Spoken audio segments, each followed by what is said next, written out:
बोलिए हर हर महादेव की जय। घर घर महादेव की जय। पार्वती मैया की जय।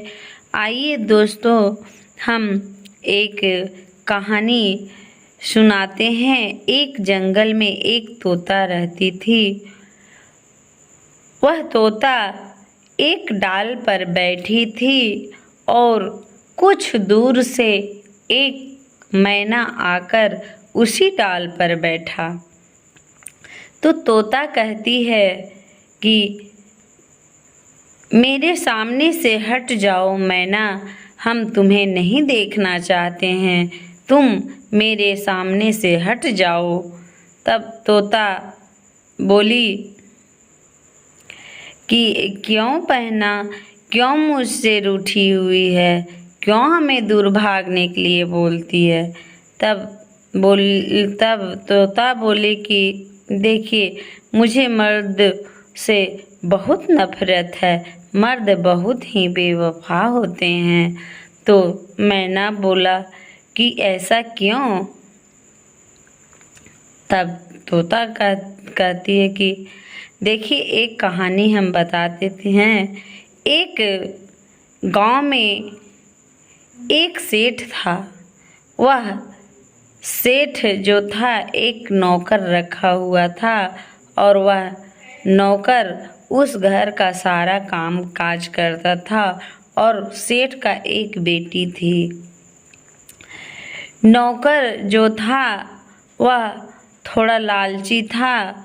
वह जब सेठ सो गया तो सेठ के तिजोरी को चुराने के लिए जो नौकर था उसके तिजोरी के अंदर में रूम में घुसा और तिजोरी को तोड़ने लगा। कुछ बगल में कुछ दूरी के अंतराल में सेठ की बेटी जो थी वह सोई हुई थी। तो सेठ जैसे ही वह नौकर खटखटाया वैसे ही सेठ की बेटी का नींद टूट गया और वहाँ पे आ पहुँची। तो इस नौकर को देखकर वह तंग रह गई कि आखिर यह नौकर जिस थाली में खा रहा है उसी थाली में छेद कर रहा है। और देखकर तंग रह गई और बोली कि ये आप क्या कर रहे हैं, मेरे घर में मेरे पिताजी जानेंगे तो आपको यहाँ से हटा देंगे।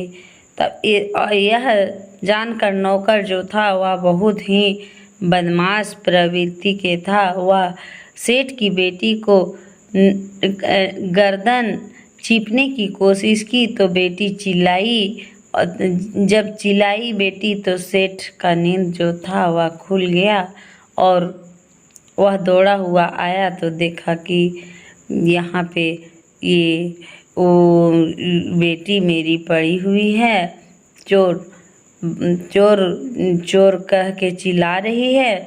तब आकर के सेठ जी जो थे वह पूछें कि क्या बात है। तब बेटी बोली कि देखिए पापा, यहाँ पे 2 चोर आए थे, अगर ये ना होते तो यह तिजोरी आपकी नहीं बजती और चोरी हो जाती। पिता से लड़की ने झूठ बोलकर उस नौकर को बचा लिया और इतने में ही दोनों का आपस में प्रेम हो गया। और प्रेम होने के बाद में सेठ की बेटी जो थी वह नौकर से विवाह अपने मन से कर ली। सेठ नहीं चाहते थे कि इस नौकर से विवाह हो, लेकिन बेटी जो थी वह ज़बरदस्ती कर ली। और कुछ दिन के बाद में सेठ के पास जो नौकर रहता था वह अपने घर को जाने को तैयार हो गया। साथ में सेठ की बेटी जो थी वह भी तैयार हो गई। कुछ दूर जाते जाते एक पेड़ मिला और चलते चलते जो दोनों जो थे वह थक गए और पेड़ के नीचे बैठे।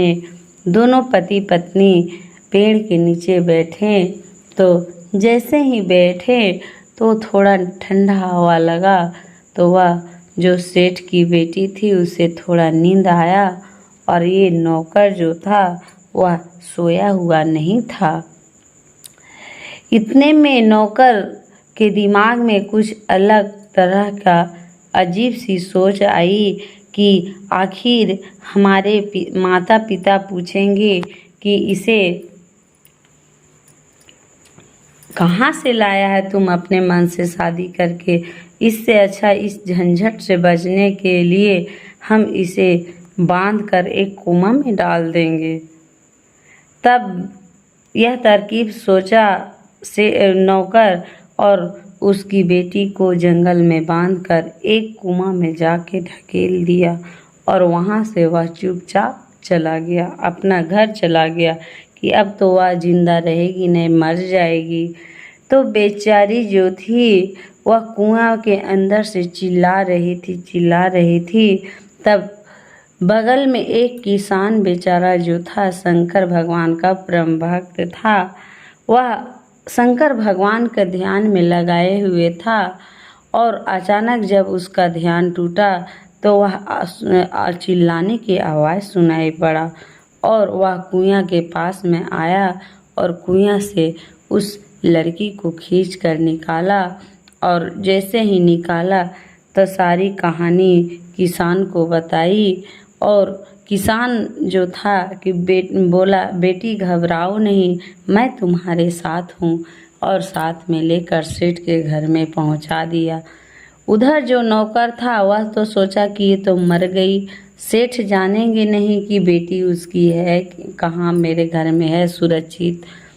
कुछ दिन 2-4-6 महीना बीता, और 2-4-6 महीना के बाद में वहाँ पहुँचा, सेठ के घर पहुँचा, और वहाँ जब अपनी पत्नी को देखा तो तंग रह गया कि आखिर यह आई कहाँ से। फिर भी जो लड़की थी वह नौकर को एक्सेप्ट करके पति फिर मान ली, और फिर दोनों पति पत्नी एक साथ रहने लगे और कहने लगे कि हम अब ऐसा गलती काम कभी नहीं करेंगे। और वह जो लड़की थी अपने माता पिता को नहीं बताई कि हमारे साथ ऐसा हुआ। कुछ दिन के बाद में फिर साथ में उन लोग जाने लगे रास्ते में, तो अपना ससुराल लड़की जो थी वह जाने को कहने लगी, तो वह नौकर जो था वह अपने साथ वहाँ से ले चला।